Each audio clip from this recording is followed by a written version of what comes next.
Mina nguMax Makhanya ngithi tutu emndenini ezihlotsheni nakubangani balensizwa yakambatha ekuthiwa uDubula esishiye ngokukhulu ukuzuma futhi kabuhlungu.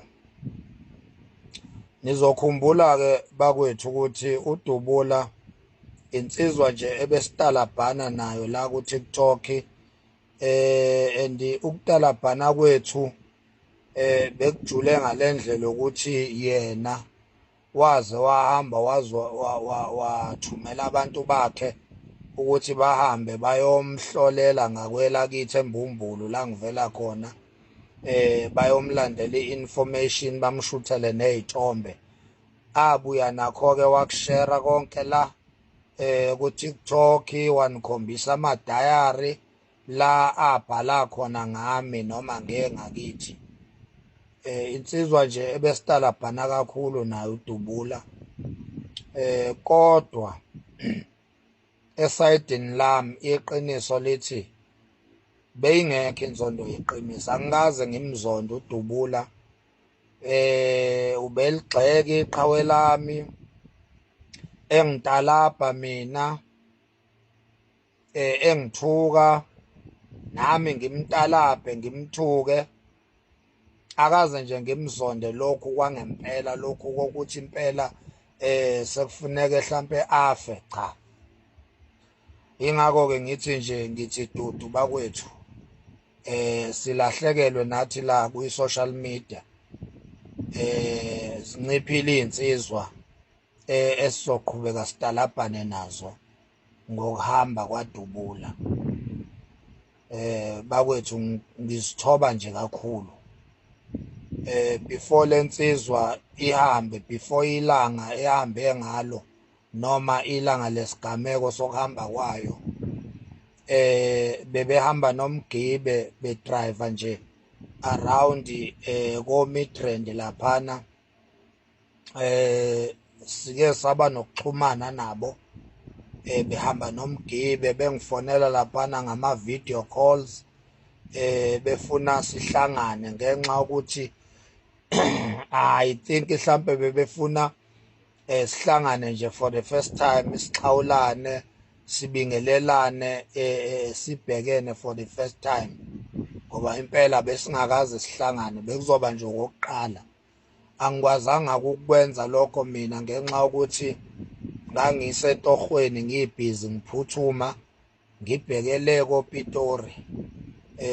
So ayenzekanga-ke lonto. Ngichaza kona njalo ukuthi lensizwa bengingenayo inzondo yeqiniso mina nayo, mhlampe obengenza ukuthi izifinyelele kulesimo lesi efinyelele kuso.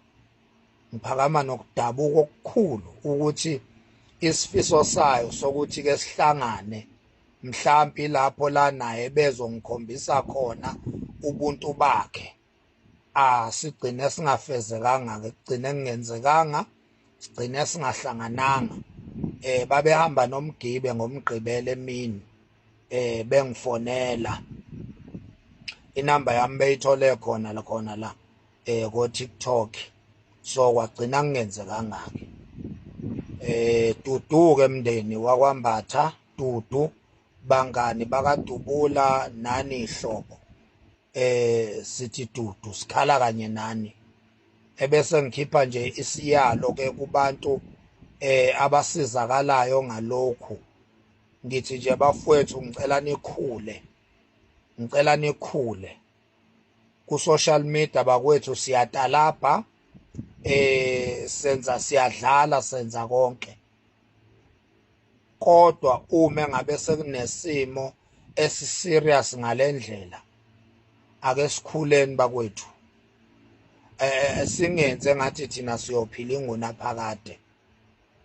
Ngiyakhumbula ukuthi yimi umuntu owake wakhuluma amazwi akhombisa ukusizakala ngesimo esiserious somuntu, kodwa iqiniso lithi ngabuya ngawalungisa, ngawakhansela lawo mazwi lawo, ngakhombisa ukukhula, ngoba lento yokukhula inegaba kunesikhathi esifikayo la khona ekumele ukuthi ukuveze ukukhula.